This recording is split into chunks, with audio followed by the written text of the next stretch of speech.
My grace is sufficient for you, for my power is made perfect in weakness. 2 Corinthians 12th chapter 9th verse. Those are God's words to the Apostle Paul, and Paul was not having a good day. As a matter of fact, Paul had a thorn, something painful, something that he had pleaded with God to remove 3 times, and still God said no. Not because Paul lacked faith, it was not because God was angry, but because God had something better than relief. He had grace. That grace shows up strongest when you have nothing left to give so that you can bear the load. So, caregiver, I know you know what weakness feels like. The exhaustion that sleep can't fix, the grief that shows up in the middle of ordinary moments, the feeling that you're not enough for whatever this day demands. But here's the truth of 2 Corinthians.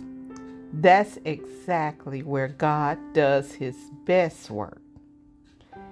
You see, Paul learned how to boast in his weakness. He boasted in his weakness, not because the weakness feels good, no, but because weakness is the doorway where Jesus' power walks in. The thorn in Paul's side kept him from being caught up in pride. The pride of how great he was and what he could do in his own strength. The thorn kept Paul dependent upon God's power and his strength. So he knew he couldn't make it without God. That thorn, although undesirable, was really a help to Paul. And the same can be true for you. So friend, you don't have to be strong today. You just have to be weak enough to let him be strong for you. Just rest in his strength.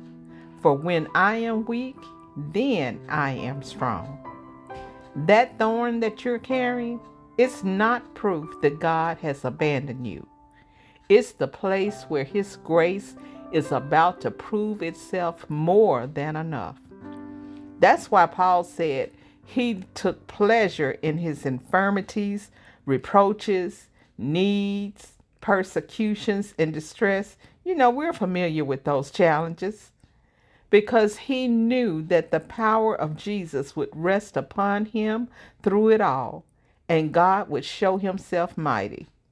So I'm here to tell you, God will do the same thing for you, my friend. He's done it for me. He'll do it for you. May God's grace rest upon you always. God bless you.